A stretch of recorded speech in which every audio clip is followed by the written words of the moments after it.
Hello and welcome. I'm Jeffrey Mishlove. Today we're going to examine the nature of time and the relationship between time and the human mind. With me in the studio is Terence McKenna, a specialist in shamanistic traditions and also hallucinogens. Terence is the co-author with his brother Dennis of Psilocybin, the Magic Mushroom Grower's Guide, and also The Invisible Landscape, Time, Hallucinogens, and the I Ching. In addition, he is the developer of a computer software program called TimeWave Zero and is the founder of Botanical Dimensions, a non-profit organization devoted to preserving hallucinogenic plants as used by native peoples throughout the world. Welcome, Terence. It's a pleasure to be here. It's a pleasure to be with you again. You know, shamanistic peoples and early peoples throughout the entire world have all been involved in systems of what we call divination. It could be throwing bones or using the I Ching or looking at the entrails of animals or clouds of smoke, but each system seemed to involve some sort of a unique way of linking the human mind with the very nature of time itself in order to understand cycles of time and understand perhaps even to predict the future.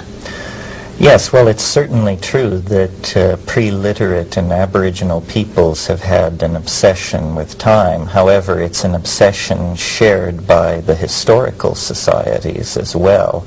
Time seems to be the dimension about which we have the greatest anxiety, perhaps because it's the dimension into which we see with the least clarity.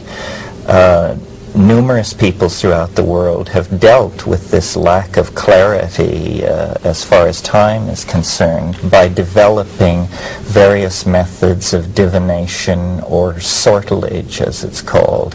The Maya to this day practice sortilege of a very complicated sort in the highlands of Guatemala. African peoples have complex divinatory systems.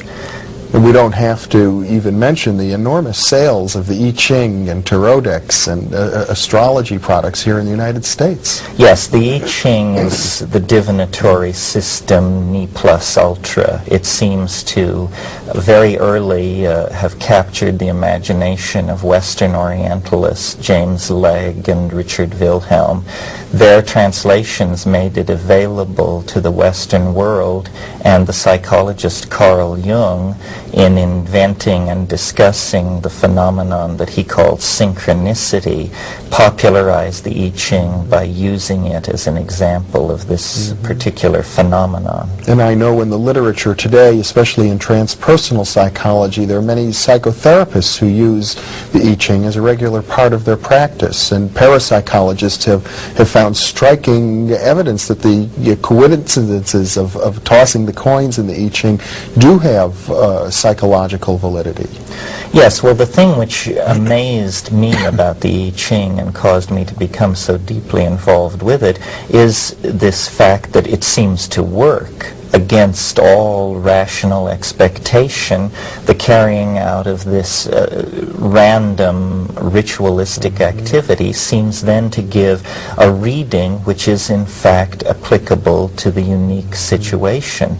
Now, Jung's explanation of this was what he called acausal connectedness or synchronicity. This was simply the idea that it was possible for there to be a coincidence of congruence between an internal state, a psychological state, and an exterior event. An obvious example of this would be you think of someone you haven't thought of for years, and an hour later in the mail a letter arrives from them. And Jung was fascinated by these kinds of apparent coordinations of the interiorized psychic sphere and the exterior three-dimensional objective world. My approach was went somewhat deeper than Jung's in that I felt that I had looked at many divinatory systems with the notion that I was looking at artifacts of culture, productions of the human mind that were to a large degree arbitrary. My involvement with the I Ching led me very slowly and reluctantly to the conclusion that this was not simply a product of a cultural mentality or the stance of a particular people in a time and a place, but rather that the ancient Chinese had somehow gotten a leg up even on modern physics and had produced a theory about time that was in fact objectively possible to correlate with our own experience. In other words, a theory of time much more akin to a physicist's description of it than a shaman's description of it. And you mentioned in your introduction this time wave zero software that we've developed. What we've done is simply to formalize the notion of the Tao, to make a deep study of the mathematics inherent in the structure of the sequence of the I Ching. See, most people are quite familiar with the fact that the I Ching is composed of hexagrams. Hexagrams have 6 lines. They may be broken, they may be unbroken. Less well known is the fact that there is a very ancient tradition, even before the Han Dynasty, of a particular sequence being the correct sequence. It's called the King Wen sequence.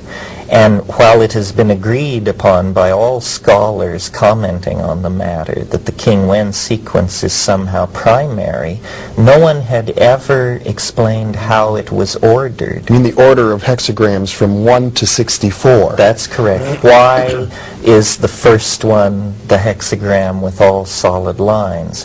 Why is the second one the hexagram with all broken lines? And so forth and so on. I carried out an exhaustive mathematical analysis of the properties of the King Wen sequence and reached a number of conclusions such as it is not a random sequence. It was very, very carefully constructed to conserve certain mathematical goals.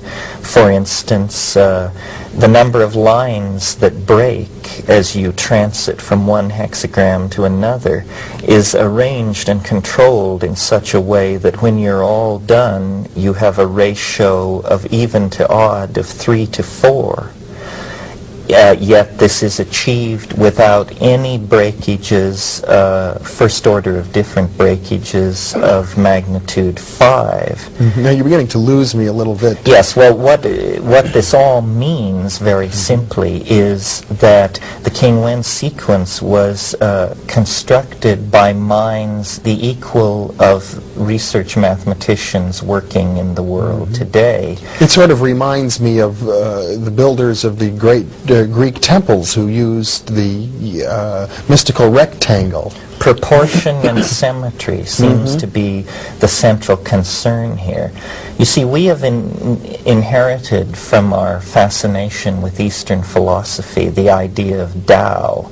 And Tao in the East is a concept which antedates the introduction of Buddhism into China by many, many centuries.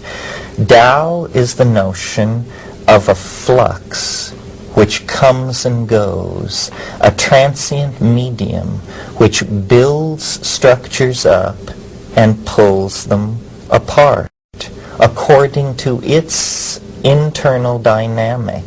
Now, because these notions were introduced to the West by mystics and philosophers and people with an interest in metaphysics, it wasn't immediately grasped that a philosophy of this sort could be a mathematical formalism.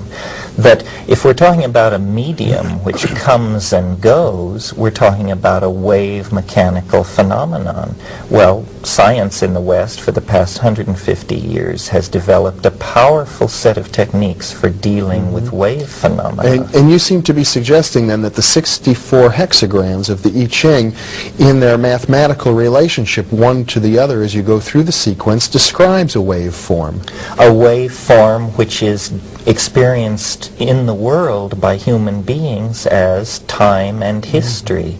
You see, it's almost as though In Western science, we're pretty confident that there are approximately 100 elements, physical elements to matter. That's right, different atoms. That's right, that are incommensurable. They are somehow primary.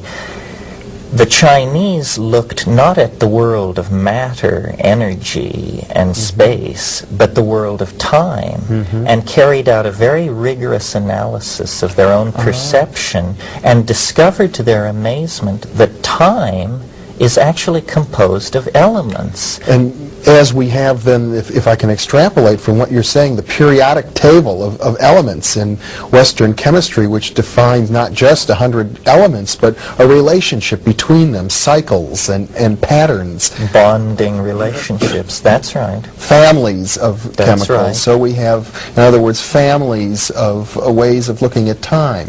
Well, the hexagrams are the elements in the Chinese physics of time. They created a science that reinforces primary perceptions that we all have, but for which we have no science. For instance, I'm sure you've noticed that every day is rather like every other day. Nevertheless, I'm sure you've also noticed that some days are radically different than others.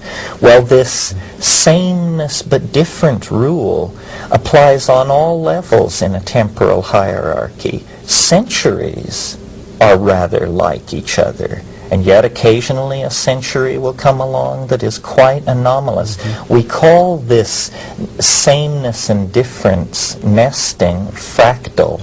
This is a new branch of mathematics. And quite simply, what the Chinese discovered circa 3000 BC was the fractal nature of time, that the rules of expression of temporal elements which govern the rise and fall of dynasties also govern the rise and fall of love affairs and moods.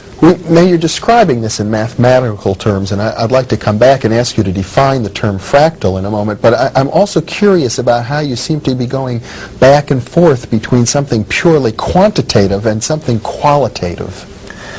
Well, that's the interesting thing, you see. The Chinese understood that these temporal elements were, in a sense, creating interference patterns with each other, much in the way that pure tones struck out on a keyboard will, through their interference with each other, create a melody.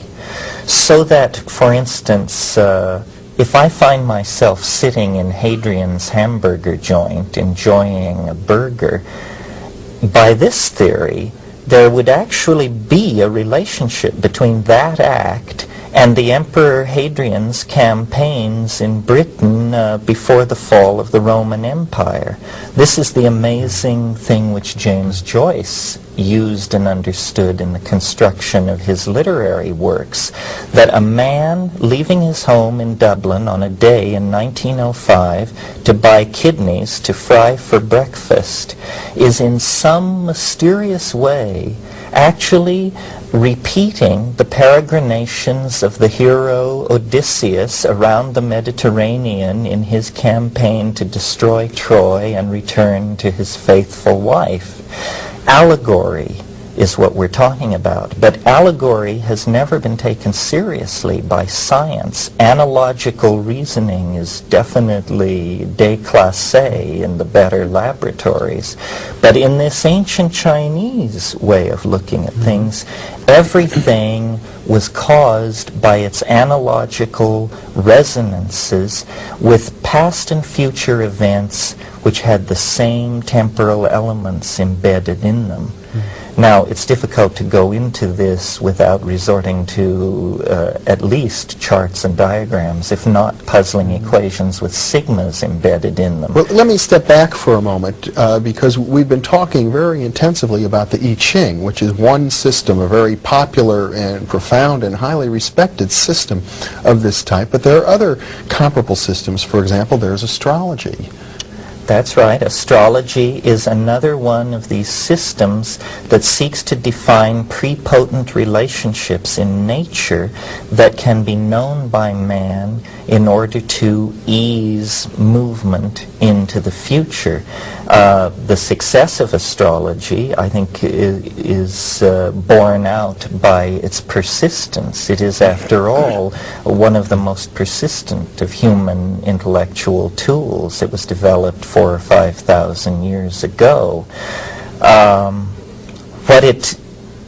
I think what troubles modern human beings about astrology is that it is a mechanistic system. It's like a group of cogs and wheels which all can turn at given rates, and therefore their end states can be predicted. But then we're dealing again with the nature of nested cycles. Well, we have a strong intuition of free will, Yes. and this is why I think quantum physics, with its probabilistic notion of determinacy, has been so attractive to the modern mind. My conclusions looking at the I Ching have been that it is not possible to know the future, for if it were possible to know it, life would be a determinism, and thinking would be divorced from meaning, and we would be out of business. But what is possible to know about the future is levels of novelty which future states will fulfill by the happenstance of unpredictable events. Now, this is a formal way of saying we know where the road goes, but we don't know what the scenery looks like. I think where the future is concerned, we can know where the road goes, but we cannot know what the scenery will look like.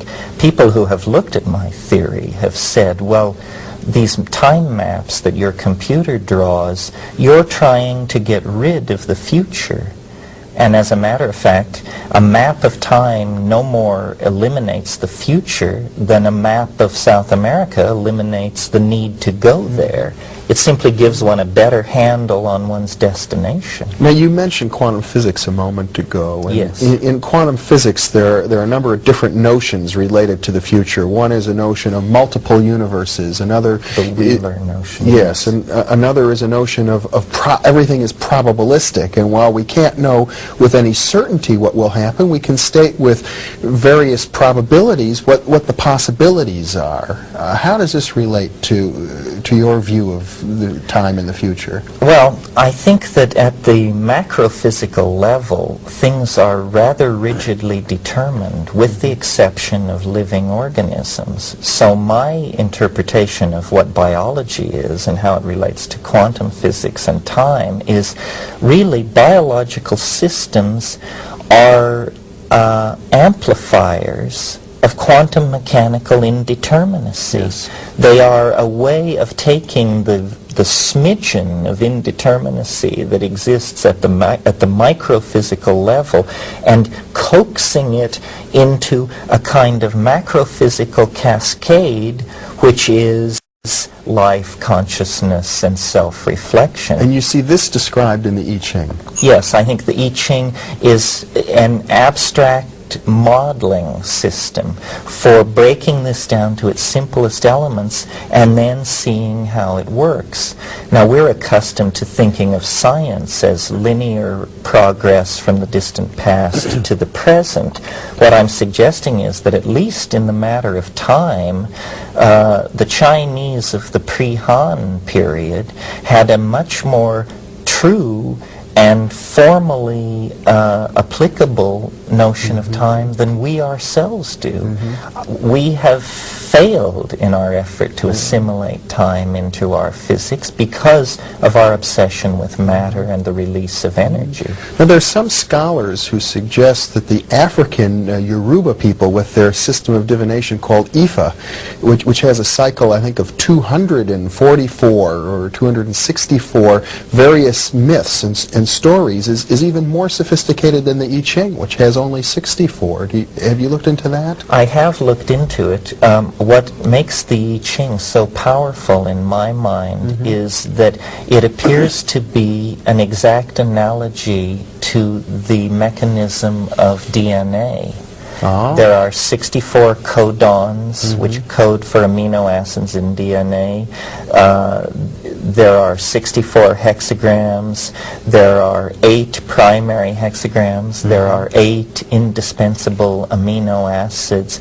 I felt that really the I Ching is like mankind's best shot at this because it has this reflection in the biological matrix out of which consciousness emerged. In other words, the various ancient divination systems may all reflect a striving of human beings towards this intuitive understanding of the cyclical nature of time and the relationship between mind and the flow of time, and yet the I Ching may have just sort of hit the nail on the head better than the others. Well, it's like looking at a 17th century description of the motion of the planets or a 20th century description. These are basically refinements. But yes, I think that the I Ching represents a primary perception of the organization of mind, time, and matter. And I'll even tell you how I think they got a leg up. I think basically there is a tradition in Central Asia of the so-called stilling the heart techniques vis-a-vis yoga. And these are techniques where vital functions are suppressed. Breathing becomes very minimal. All exterior inputs are suspended. And eventually, I think the Chinese sages who practiced this form of meditation noticed a flux at the center of the stillness, which they called Tao, and which they set out to phenomenologically describe, not knowing whether it was physics, organism, or deity. And they did not prejudge this question. They simply gave a phenomenological description of the transcendental flux that they encountered in states of deep yogic ecstasy. And lo and behold, it turns out that this is the perfect technique for studying time. Time is not a phenomenon where you build machines with 8-kilometer diameters that cost trillions of dollars. Time is a phenomenon to be studied by attending dinner parties, perhaps, or pursuing love affairs, or watching the passing of the seasons. Activities much more commiserate with our vision of the Taoist sage than the white-coated scientist of the present world religion of science. So really, I think it was an involvement in organism and in the human experience. In other words, the laboratory for studying time would not so much be our observatories or our systems of quartz clocks, but rather looking inside of ourselves, observing our own organism. That's exactly precise, and the workings of our own psychology. To my mind, the greatest commentator on time in the 20th century after Albert Einstein would certainly have to be Marcel Proust. Proust understood more about the time we experience and was able to communicate it than any person who has ever lived. And that's within the confines of what most people consider a fairly effete, highbrow literary project. Swan's Way. Well, the entirety of Remembrance of Things. Yes. Yeah. Well, I haven't read that, so you've got me a bit in the dark here, and we have about 5 minutes left, so could you summarize that point or amplify it a bit? Well, I think the point we're trying to make here, that I have been involved with over the past few years, is that a revisioning of time would assuage much of what is called modern anxiety, and that we have limited the categories we were willing to entertain in dealing with this problem, and that we must genuflect to the ancient Chinese and take a page from their notebook in this matter.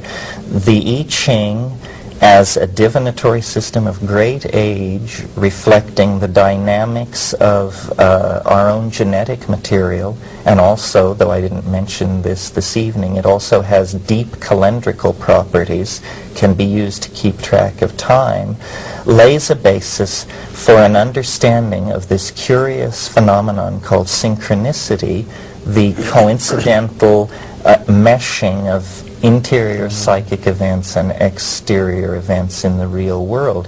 It lays a basis for us to understand the unity of ourselves with the real world that our present approach makes difficult to discern. So whereas Carl Jung, the great Swiss psychiatrist who wrote, incidentally, the preface to Richard Wilhelm's book of the I Ching and postulated this theory of synchronicity, well, Jung didn't really provide any mechanism for synchronicity. He simply said it works this way, that the mind seems to be related to these events, and he found an enormous therapeutic benefit from that understanding. What you're suggesting is that the potential mechanism behind the Jungian notion of synchronicity has to do with the structure of time itself. That's right. And you must be suggesting, therefore, that the human mind at this very deep level that the sages discovered from stilling their organism, that the mind has a parallel structure, an isomorphic structure.